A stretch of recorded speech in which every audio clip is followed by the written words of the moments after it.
Depuis l'âge de 4 ou 5 ans, ma principale obsession dans la vie, c'était d'avoir un jour une Ferrari. Et arrivé à l'âge adulte, je me suis rapidement rendu compte que, à part un modèle d'occasion, ça allait être compliqué. Et à l'époque, c'était dans les années, début des années 2000, entre 2000 et 2010, je regardais beaucoup les petites annonces et c'est vrai qu'on pouvait trouver euh, des Ferrari de 20 ou 30 ans pour des tarifs assez abordables. Une mondiale en bon état coûtait environ 20 à 25 000 euros, une 348 coûtait environ 30-35 000 euros, une 308 c'était dans les 30 000, c'est pareil. Et donc on pourrait qualifier aujourd'hui ça de presque abordable. Mais pour autant, mon budget ne me permettait pas d'en acheter une en bon état. Donc je me suis rapidement tourné vers l'idée de trouver un projet, une voiture à restaurer. Je scrutais sur les forums, je me faisais des contacts. Et un jour, j'ai reçu un message où on me proposait cette mondiale qui était à restaurer, qu'il fallait se décider vite parce qu'elle était chez quelqu'un qui déménageait et il avait un mois pour qu'elle parte. La condition, c'était qu'il voulait surtout pas la vendre à quelqu'un qui allait la remettre en route pour la revendre 2 mois après avec une plus-value. Il voulait vraiment la vendre à quelqu'un qui allait la restaurer et la garder. Donc c'est une mondiale de 1981 qui a la particularité d'avoir été modifiée, d'avoir reçu les pare-chocs des 3 litres 2 et d'être équipé du moteur Quattro Valvole, donc 4 soupapes par cylindre, V8 de 3 litres, 240 chevaux. Et cette voiture, elle a été vendue neuve en France en 81, exportée aux États-Unis dans l'Arizona jusqu'en 88 où elle est revenue en France. Donc quand je l'ai achetée, elle était rouge, comme la plupart des Ferrari. Mais je me suis rapidement rendu compte qu'il fallait que je la restaure parce qu'il y avait des réactions de peinture un peu partout, il y avait des cloques. Et donc quand je l'ai achetée, surtout, elle ne démarrait pas, elle ne tournait pas. Donc on l'a ramenée. Je me suis tout de suite mis à bosser dessus. J'ai changé la pompe à essence, les filtres, fait les vidanges, changé la distribution et je l'ai remise en route. Et elle a démarré pratiquement instantanément une fois que j'avais fait tout ça. Et elle a tout de suite très bien tourné. À part que les freins étaient grippés, il y a eu pas mal de petites choses à faire dessus. Mais on va dire que 15 jours après, je pouvais rouler avec. Donc ça, c'était une très bonne nouvelle parce que j'étais parti d'une voiture qui était en train de traîner dans un jardin. Et 15 jours après, elle roulait, je pouvais presque passer le contrôle technique. Mais bon, il y avait quand même pas mal de choses qui m'agaçaient un petit peu parce que visuellement, enfin, elle roulait, elle tournait, mais alors les cloques de peinture, c'était pas terrible. Donc je me suis attaqué à la restaurer.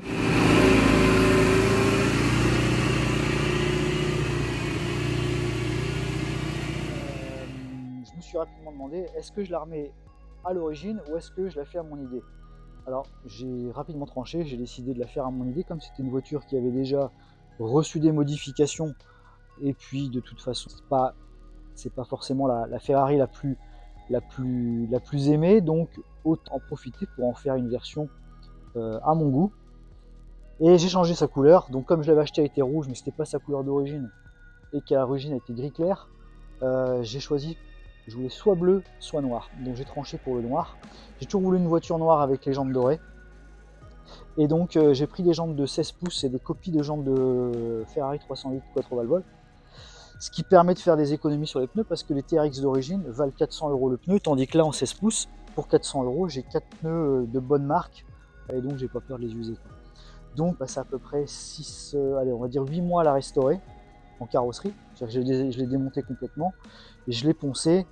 J'ai eu quelques découpes à faire dans la tôle pour refaire quelques patchs là où c'était rouillé. Et puis je l'ai rassemblée. Ça fait aujourd'hui, ça fait 8 ans quand même qu'elle est repeinte. Donc bon, elle a quand même pris quelques petits coups en roulant parce que comme elle roule très souvent, bah il y a des petits pocs, des petits éclats qui se sont faits parce que bon voilà, elle reste quand même, l'avant reste assez bas. Mais bon, je préfère qu'elle soit pas parfaite et comme ça au moins je peux l'utiliser quand je veux sans craindre. Voilà.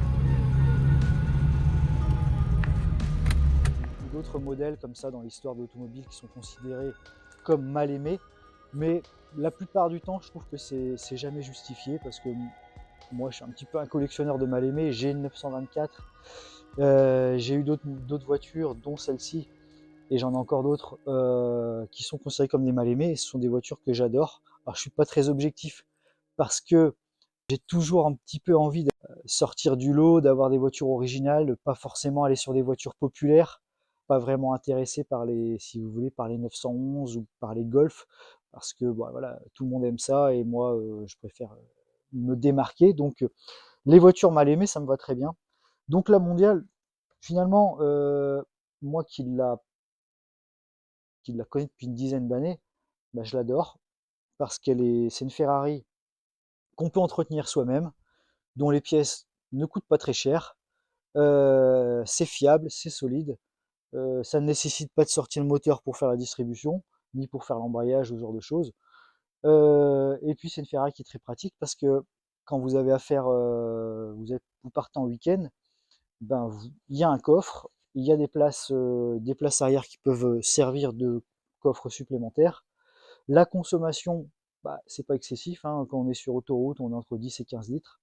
Et puis, comment dire, elle n'est pas trop extravagante, ce qui fait que c'est pas une Ferrari qui suscite la jalousie ou des mauvaises critiques. Généralement, les gens la prennent pour une, voilà, ils voient que c'est une ancienne voiture, donc c'est des pouces levés, c'est des sourires. J'ai jamais eu de remarques désagréables.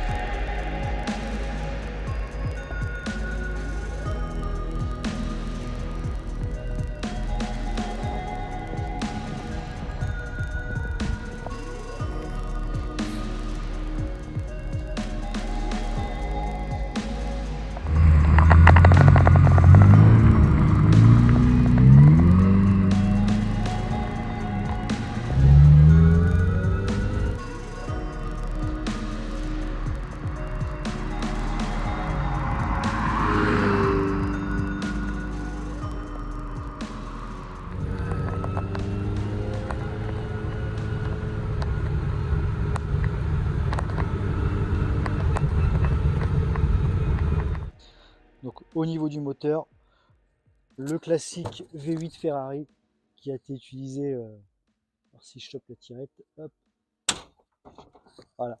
Le V8 Ferrari qui était sur les 308, alors il est sorti à la base en carburateur sur la 308 GTB, enfin 308 GT4 d'abord, donc en 2 soupapes par cylindre, puis sur la 308 GTB, et ensuite il y a eu la déclinaison donc au début c'était un carburateur, un 4 Weber, puis donc la version injection avec le Kg-tronic, classique Kg-tronic, hein, qu'on retrouve sur toutes les voitures sportives ou beaucoup de berlines de l'époque, et puis qui finalement est un système beaucoup critiqué mais assez fiable, surtout quand on a le courage un peu de mettre le nez dedans et qu'on s'en occupe sérieusement, c'est un bon système. Moi, je suis parfaitement familiarisé avec ça et je n'ai jamais eu à critiquer quoi que ce soit, je trouve ça très fiable. Et sinon, ce que je veux dire, voilà, ça c'est la version, donc 4 soupapes par cylindre, donc comme c'est écrit là, un quattro valvole, comme on dit en italien, 240 chevaux en injection. C'est un moteur qui est vraiment, comme les Américains disent, c'est bulletproof, donc vraiment est très solide. J'ai jamais entendu parler de casse-moteur sur ces moteurs-là. Si vous cherchez sur internet, vous verrez, les gens en disent vraiment du bien, ils n'ont jamais eu de problème. Tant que on fait attention au niveau d'huile, on respecte les temps de chauffe, c'est un moteur très très fiable. Voilà, quand je dis respecter les temps de chauffe, faut pas oublier euh, il y a 20 litres, 20 ou 25 litres, je sais plus, de liquide de refroidissement. Il y a le bouchon, un petit peu d'oxydation, il faudrait que je refasse un coup le vase d'expansion. Euh, donc ouais, c'est ça, il y a 20 litres de liquide de refroidissement, il y a 10 litres d'huile, donc autant vous dire qu'il faut au moins 20 km avant qu'elle soit en température, surtout l'hiver. Et puis voilà, donc ça c'est pas à utiliser pour des trajets courts, hein, c'est vraiment une voiture pour faire des trajets, partir en balade, quoi.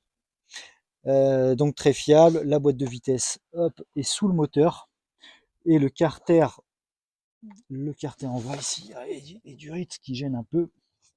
Ici, il y a le carter d'embrayage, donc il se retire. On y accède par la roue, ici. Hop, je sais pas si je vais réussir à le filmer. Hop, peu importe. On y accède en retirant la roue arrière gauche. Il y a un cache à enlever et hop, il y a la casquette de pignon et puis on peut faire l'embrayage tout en gardant le moteur en place. Moi, comme j'ai dit, hein, j'ai fait un montage ici pour les relais qui gèrent le cage électronique.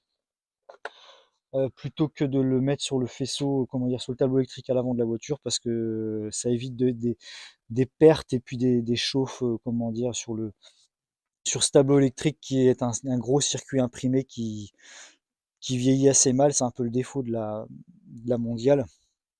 Donc c'est quelque chose qu'on peut améliorer facilement, hein. Ce boîtier, c'est un boîtier électrique que j'ai acheté sur Amazon, une 30aine d'euros. Donc moi j'ai raccordé, j'ai refait un faisceau ici. Bon, c'est pas super bien présenté, il faudrait que je le mette dans une gaine, mais j'ai pas encore eu le temps. Mais en tout cas, c'est fiable, ça fonctionne très bien. Et voilà. Donc qu'est-ce que je peux dire d'autre sur ce moteur? Donc bah, voilà, ça s'entretient à la maison, c'est assez accessible, hein. Les bougies de ce côté-là se font, faut se pencher un petit peu évidemment. Là c'est beaucoup plus facile.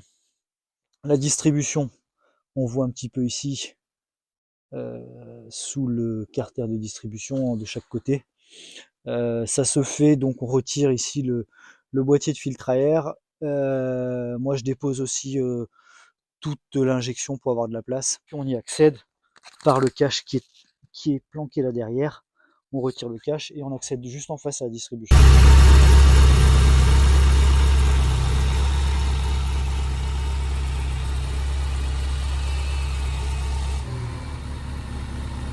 Ça se fait bien moteur en place, hein, quand on est un petit peu habitué à faire des distries, il n'y a vraiment pas de difficulté.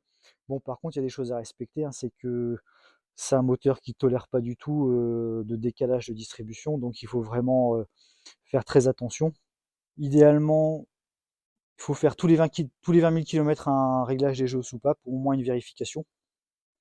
Moi, je l'ai fait il y a moins de 20 000 km, donc je l'ai recontrôlé à la dernière distribution, j'ai fait ça en juin dernier. Donc rien n'avait bougé, c'était parfait, hein, donc voilà. Alors il y a les poignées de porte qui sont neuves. J'avais trouvé sur, je sais plus sur quel site de vente d'enchères, quelqu'un qui vendait une paire de poignées d'origine neuve avec un jeu de clés. Donc j'ai des clés neuves et les poignées neuves des deux côtés. Ça m'a coûté moins de 100 euros. Alors ça ressemble beaucoup aux poignées qui étaient sur les Alfa Romeo, les coupés Alfa Romeo, les Spider de l'époque. Mais elles sont quand même différentes parce que elles ne sont pas, comment dire, chromées à cet endroit-là. Et puis au niveau du mécanisme, c'est un petit peu différent également. Donc elles sont vraiment spécifiques. Donc ça, j'ai pas hésité, je l'ai acheté. C'est toujours bien.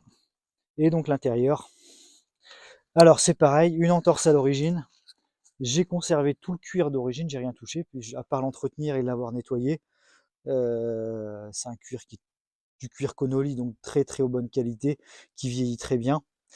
Et puis qui surtout qui a comment dire, une odeur très singulière, hein, qu'on peut pas confondre, hein, quand on rentre dans une Ferrari de l'époque, ça a son odeur et donc ça, le cuir y participe. Mais j'ai également remplacé toutes les parties qui d'origine sont en Sky et j'ai refait ça en Alcantara. J'ai rajouté également cette couture avec cet angle un petit peu pour rappeler ça, pour rappeler cet angle-là sur la voiture, hein, cette espèce d'effet miroir entre la prise d'air et la vitre arrière. Donc ça, je l'ai reporté ici.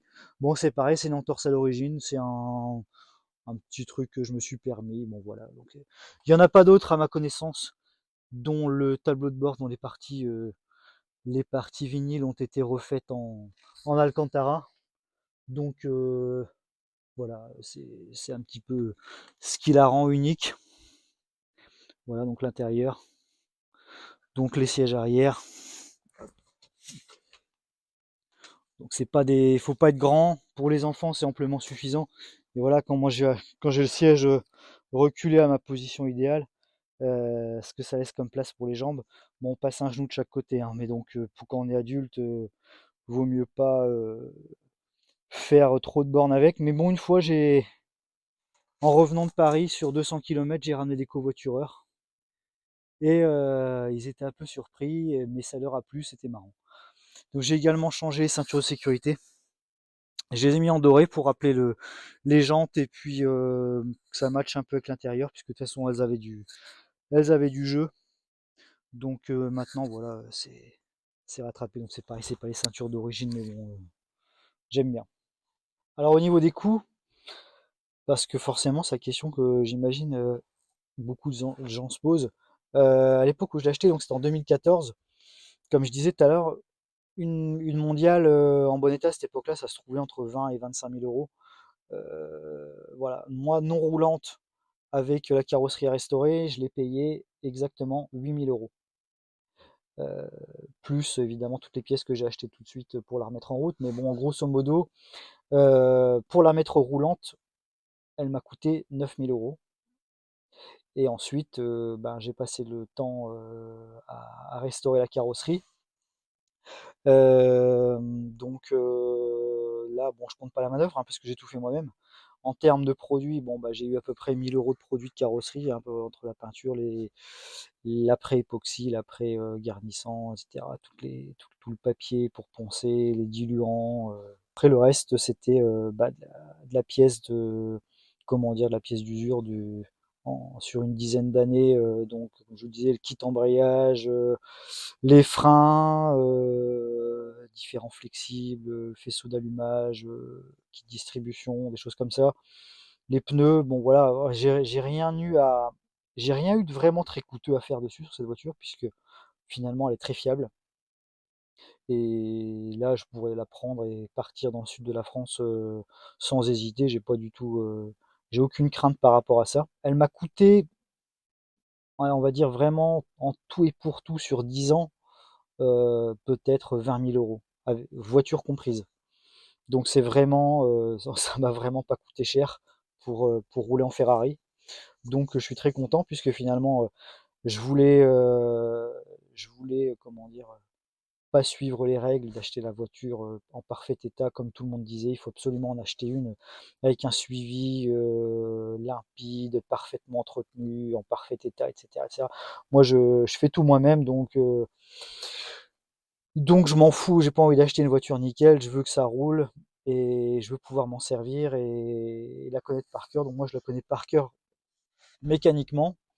Donc voilà, rouler en Ferrari c'est possible sans avoir à se ruiner, notamment avec ce genre de modèle, mais à la condition de faire les choses soi-même, hein, parce que si on fait tout faire, si on veut pas se salir les mains, on veut pas se retrousser les manches, oui, ça va coûter cher puisque dès qu'il faudra faire la distribution, ben, il faudra payer la main-d'œuvre.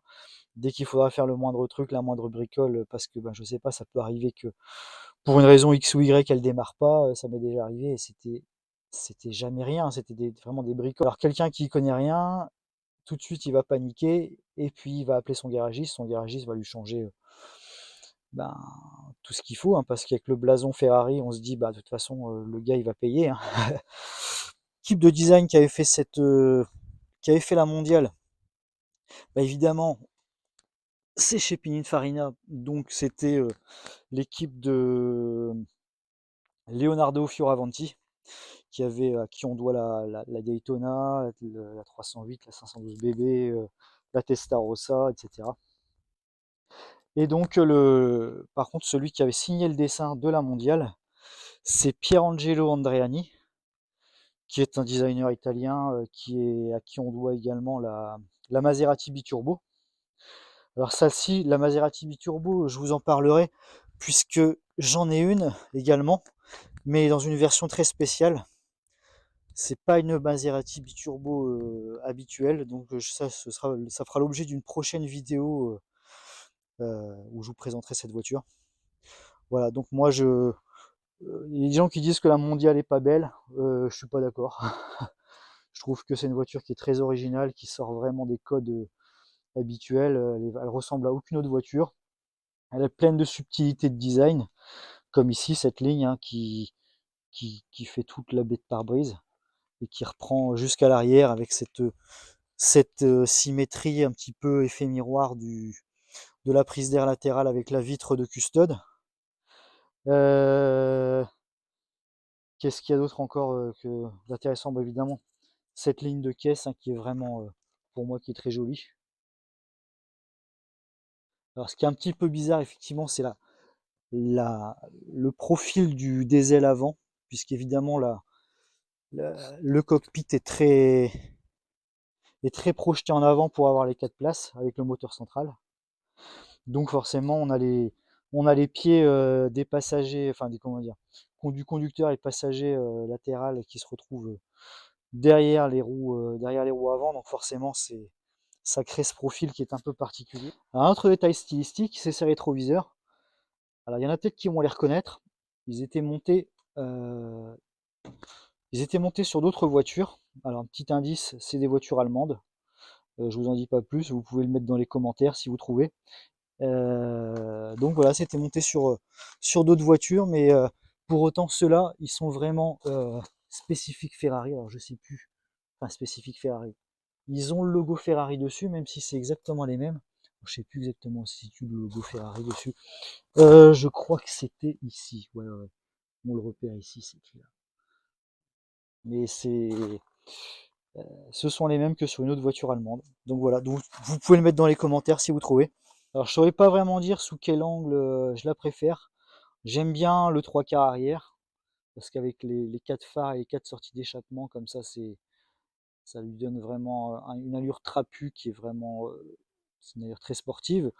Quand elle est comme ça de 3/4 arrière, elle est plus élégante, c'est pareil, un 3/4 avant, c'est à peu près la même chose. Et voilà, sous cet angle-là, moi j'aime bien. Je trouve que elle est vraiment, je trouve qu'elle a pas mal de charisme. Après, elle a des angles, voilà, où c'est pas forcément, elle est pas forcément très élégante. Hein. Si on la prend en latéral, elle fait un petit peu déséquilibrée, mais bon. Voilà, je trouve que finalement, par rapport aux critiques qui a pu en être faites, qui ont pu être faites de sa ligne, elle vieillit bien et maintenant, d'ailleurs, elle devient classique. Et d'ailleurs, on voit que finalement, sa cote sur le marché monte en flèche. C'est-à-dire que maintenant, j'en ai vu récemment partir aux enchères à plus de 50 000 euros, et certaines avec très peu de kilomètres, dans les 70-80 000. La mienne, je l'ai fait expertiser il y a 4 ans, 36 000 euros. Donc pour une voiture que j'ai acheté 8 000, je trouve que c'est pas mal. Là, si je la mettais en vente, je pense qu'entre 35 et 40 000, ce serait le prix le plus juste, puisque évidemment c'est une voiture qui n'est pas d'origine. Elle a été modifiée, elle est pas comme elle était sortie d'usine.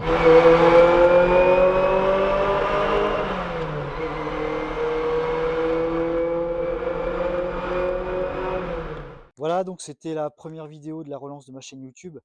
N'hésitez pas à vous abonner puisque j'ai pas mal d'autres choses à vous montrer. J'ai notamment un projet que je vais faire sur ma MX5. J'ai 2 autres voitures là-dedans qui sont en cours de restauration, même 3 on pourrait dire. Donc je vais vous montrer tout ça, il y aura pas mal de choses à voir. Normalement je vais essayer de mettre une vidéo par semaine. Donc n'hésitez pas à vous abonner et puis partager surtout.